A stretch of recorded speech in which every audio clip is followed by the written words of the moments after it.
Hey loves, welcome to tonight's story time, a space to slow down, breathe, and drift into another world.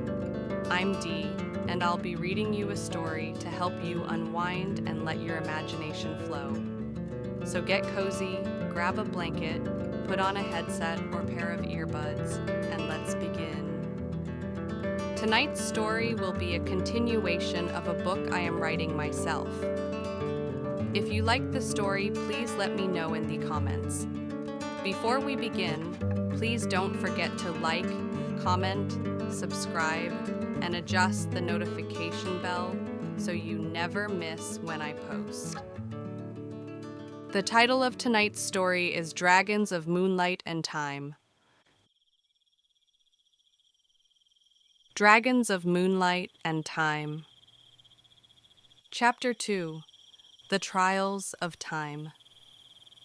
The forest was still, too still. Edy blinked hard, her chest heaving as she tried to make sense of the world around her. One moment she had been soaring on Crescent's back toward the Moon Kingdom, Atak and Aruna close behind. The next, a fierce light had burned across her body, her veins crackling with power she had never felt before. Then nothing. No sky, no friends, only Crescent beside her, and a forest brimming with a silence that pressed down like a weight. Edy's pulse raced as her hand curled tighter into the soft silver of Crescent's mane. The air here was thick, ancient, humming with something that made her chest ache. Crescent's wings twitched restlessly beneath her, lowering her head as though bowing to the unseen presence lingering among the trees. Then she saw her. A woman stepped forward, cloaked in moonlight itself. Her hair shimmered with streaks of silver and pale blue, flowing like water. Eyes bright as the stars rested on Edy, calm but piercing, as if they had been watching her for far longer than she could imagine. The woman lifted her chin. "I am Lyra. I've been waiting for you." Edy swallowed hard, her throat dry. Waiting? For me? She let out a nervous laugh, glancing at Crescent. Okay, but where exactly am I? Lyra's lips curved faintly. "Not where, child. When. You've slipped several years into the past." Edy's eyes widened. "Wait, what? The past? How? Why did you bring me here?" Lyra shook her head gently. "I didn't bring you. Your mark did. You time blinked." "Time blinked?" Edy repeated, incredulous. "That sounds—" She flung a hand in the air, completely made up. Lyra's gaze softened. "Your mark is not like others. Most in the Cartier family bear a simple black dragon on their left side, signifying they are chosen to rule. But yours is different. Two intertwined dragons, crimson and cobalt, on your right side. That is a goddess mark, Edy. It chooses you to serve both the Moon Kingdom and Earth. You will protect both realms, and when the time comes, bring the people of both worlds together." Edy stared, heart hammering. Goddess mark? But how did I get it? You're from the moon. Shouldn't this only be on your side? Lyra's eyes held her for a long moment. "That information is not important. Not yet. You will understand it in time. For now, you must learn the meaning of your mark, the strength it calls for, and the path that lies ahead." Edy's hand went to her side, where the intertwined dragons pulsed faintly under her fingers. And then, they moved. Crimson light flared first, wrapping along her arm, curling in intricate patterns. A pulse ran through her veins, and a voice echoed in her mind. "Hello, young one," it said, warm and confident. "I am Edna, but you may call me Edy. Time is my domain, and I will teach you to command it." Before she could respond, the cobalt dragon shimmered across her other arm, curling in intricate patterns along her skin, glowing softly. Another voice reached her, calm and melodic, yet firm. "And I am Edy, Tori for short. The moon guides me. I will help you see the unseen, strengthen your lunar connection, and master what is within you." Diani's eyes widened as both dragons expanded, their forms wrapping in elegant loops and spirals around her arms, chest, and shoulders. They were still tattoos, yet alive, each movement in perfect harmony with her own pulse. I can hear you," she whispered, awestruck. "You're alive?" "We are part of you," Edy replied, a small spark of amusement in the thought. "And you are part of us. Your mark chose well. It chose us for a reason." "Together," Tori added, "we are more than symbols. We are your guides, your strength, and your connection to both time and moon. Learn from us, and we will teach you what you cannot yet see."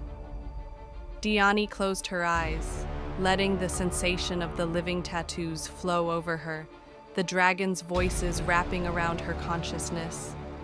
She could feel the power within her, an energy that was new, terrifying, and exhilarating all at once. Lyra's voice drifted to her softly. "This is only the beginning, Diani. With patience and focus, you will harness the power these dragons offer. But remember, control is as important as strength. Let them guide you, not overwhelm you." Diani swallowed hard, feeling the pulse of Edy and Tori along her arms. Their presence was reassuring, but the power thrumming through her veins was intense.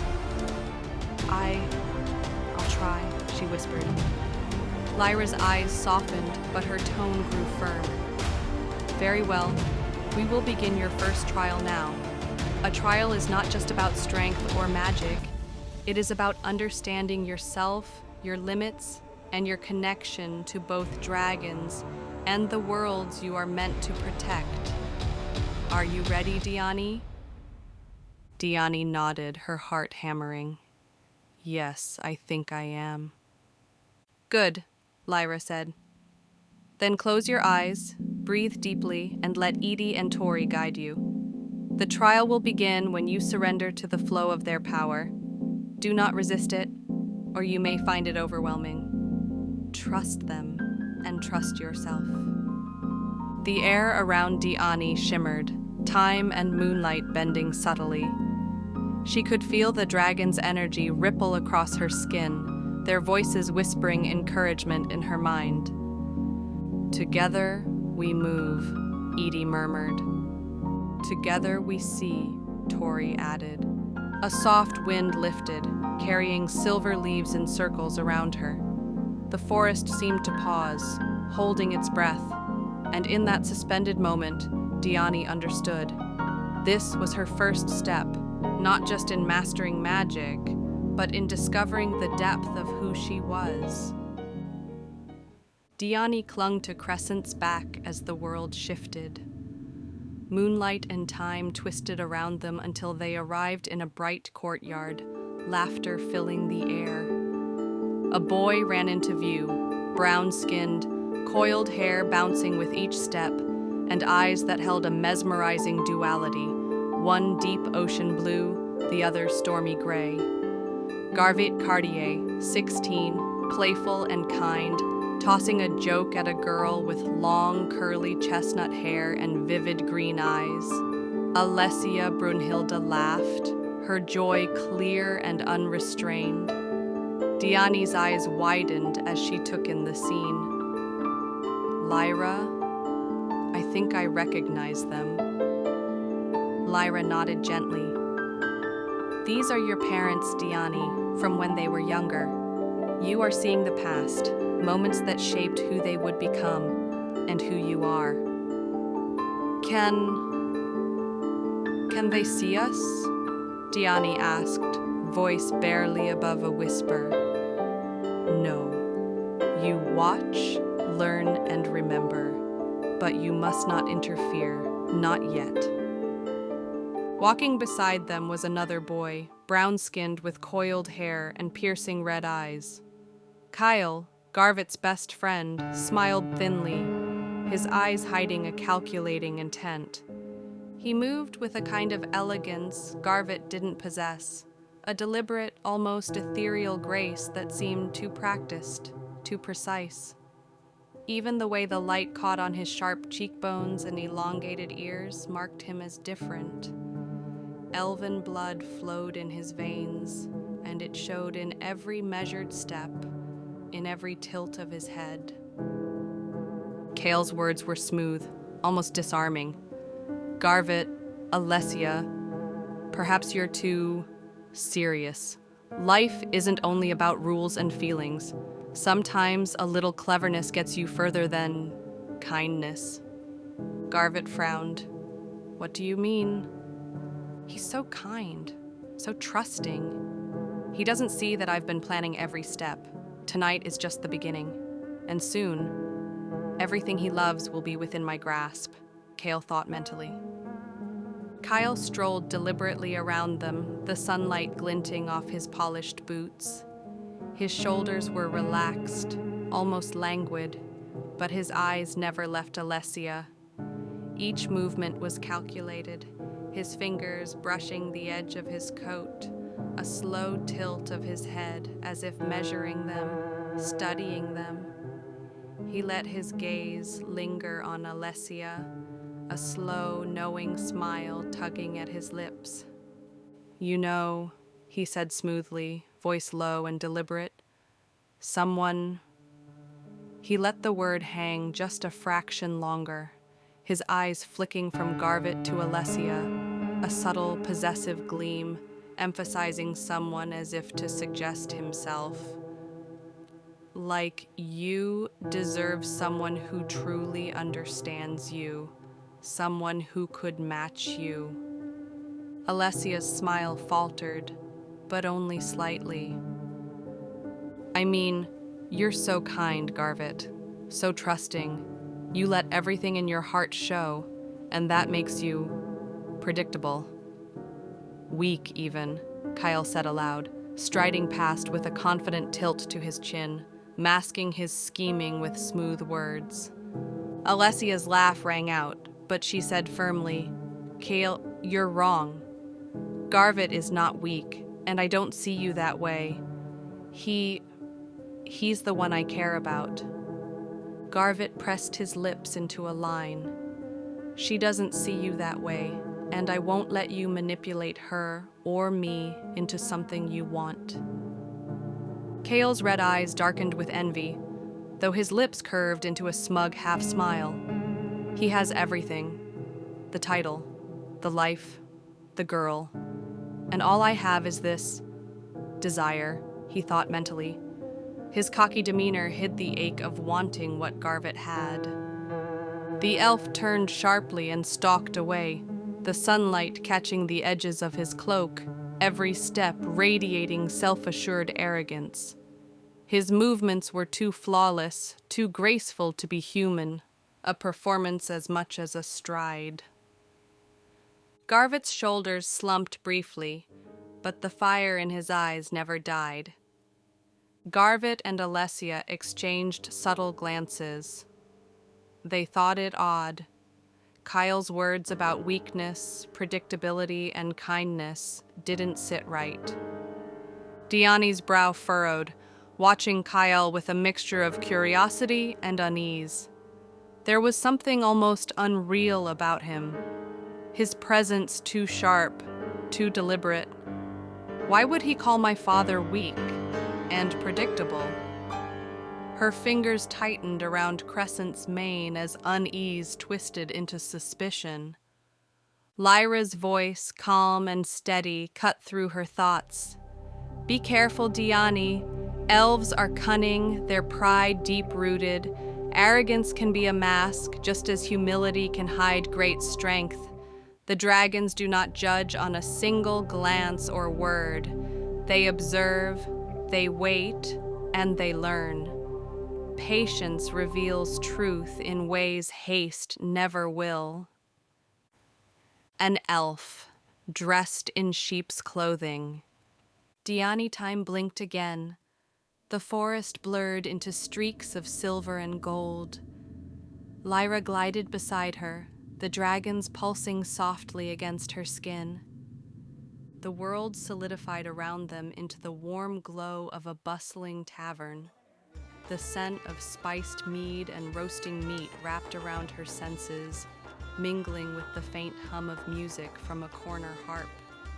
Laughter and chatter filled the space, but beneath it all, Diani felt an undercurrent, something unseen, something waiting. Garvit entered first, broad-shouldered, brown skin glowing in the lantern light. His presence commanded attention without effort. Across the room, Kale leaned casually against the bar, his long dark hair catching in the firelight, his elven features sharp and flawless. Crimson-red eyes flicked toward Garvit, catching like embers. Garvit's mouth curved into a polite smile, and the two men clasped hands, Garvit unaware of the calculated precision behind Kale's grin. Behind Garvit came Alessia, her chestnut curls bouncing as she brushed snow from her green cloak. Her smile was warm, practiced, but Diani noticed the subtle hesitation in her eyes, a quick glance toward Kyle that betrayed unease. "By the moons, it's been too long," Kale said, voice smooth as silk. "I was starting to think you'd forgotten old friends." Garvit chuckled, glancing at Alessia before replying, "Never. I've just had my hands full." "Full with good things," he added, in a softer, deeper tone, brushing his fingers lightly against Alessia's. The gesture was tender, almost imperceptible, but Kyle's crimson eyes tracked it with the keen patience of a hunter. His smile never wavered. Diani's chest tightened. She felt it before she understood it. A subtle pulse of crimson, a vibration against her skin, like the warning tremor of thunder before a storm. Crescent shifted uneasily beneath her, the cobalt and crimson dragons flickering across her arms in restless bursts of light. Kale's thoughts whispered, sharp and hidden. Every word, every laugh, just enough to seem harmless. And yet, each one leaves a small doubt, a seed of hesitation. They'll never see it coming. He appeared the perfect friend, all warmth and apology, but the precision of his performance was too exact, too flawless. A wolf dressed in silk and sincerity. "Garvit, Alessia. I wanted to apologize," Kale continued, lowering his gaze slightly, as if humbled. For any offense I may have caused, for any tension I brought into this evening. I acted foolishly, and I hope you can forgive me." Alessia's smile wavered. Garvit's brow furrowed in guarded skepticism. For a moment, their doubt flickered, fragile but present. Diani narrowed her eyes. He's testing them, measuring each pause, each glance. Every word is a thread he's weaving around them. Kale's crimson gaze gleamed though his tone remained gracious. Inside, his thoughts purred. A single misstep, a moment of doubt, and the rest falls into place. Lyra's voice brushed into Diani's mind, low and steady. "See how appearances deceive. Even the kindest hearts can be tested. Observe closely. Learn. The truth lies in what is not said, in the silence, the hesitation, the glance that lingers too long. Guard your own heart, Diani. Strength is not only power, but clarity. Kindness is a gift, but when blinded, it becomes a chain. Diani's grip tightened on Crescent's mane as realization bloomed. This was more than a test of strength. It was a trial of discernment. To walk between worlds meant more than wielding power. It meant seeing power even when hidden behind a smile. The start of sabotage. Over the following months, which felt like mere seconds to Diani, Kyle moved like a shadow through the palace. Outwardly, he appeared attentive and loyal, a good friend spending more time with Garvit, sharing laughter in the halls, and offering advice that seemed caring. But Diani could sense the undercurrent of his presence. Crimson and cobalt pulsed softly against her skin, warning her of the subtle manipulation at work. Mentally, Kale thought, every joke, every gesture, each moment a thread pulled. Just one slip and the rest will unravel. At first it was small things, a misplaced scroll during training, a whispered comment about responsibilities, a fleeting glance that seemed innocent but planted doubt in Garvit's mind. He stayed close to Garvit, always helpful, always charming, giving the impression of a loyal friend, but every word and movement was designed to unsettle. One afternoon, Kale unexpectedly approached the Emperor in the private study. The Emperor, deep in paperwork, looked up sharply at Kale's presence. "Kyle," the Emperor said cautiously, "what brings you here?" Kyle bowed slightly, his voice smooth, measured. "Your Majesty, I hope you will forgive the intrusion. I have been observing Garvit's training, and I fear he may not yet be prepared for the demands of leadership. Perhaps a more rigorous regimen, stricter expectations, and additional discipline would ensure he reaches his full potential as the future emperor." The Emperor's eyes narrowed, questioning but intrigued. "And you believe this is necessary? That my son cannot grow through the training already in place?" Kale's smile was calm, respectful, almost brotherly. "I only wish to serve, sire. A single oversight in preparation could have lasting consequences. Your son is capable, but guiding him now will spare difficulties later." Mentally, he added, a seed of doubt planted carefully. Now the pressure begins. Later, Kale casually walked with Garvit through the halls, speaking in the same smooth, friendly tone. "The royal ceremony is approaching. You must be fully prepared. Every detail matters." Garvit straightened, nodding. "I've reviewed the schedules, confirmed orders, and spoken with the generals. I'm ready." Kale's smile softened. "Good. Still, do not underestimate the scrutiny of others. A single misstep can cast shadows, even on the strongest of reputations."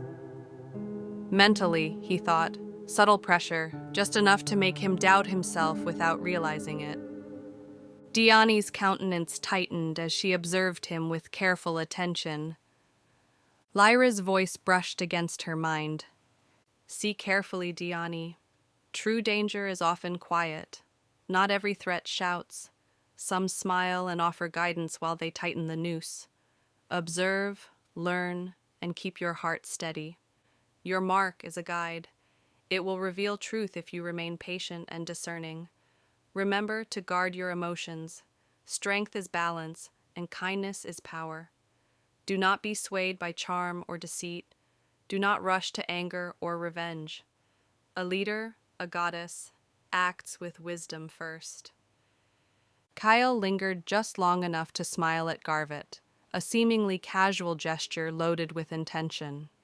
Each step he took, each word he uttered, subtly shifted the atmosphere, quietly testing Garvet's patience, Alessia's trust, and the perception of everyone around them.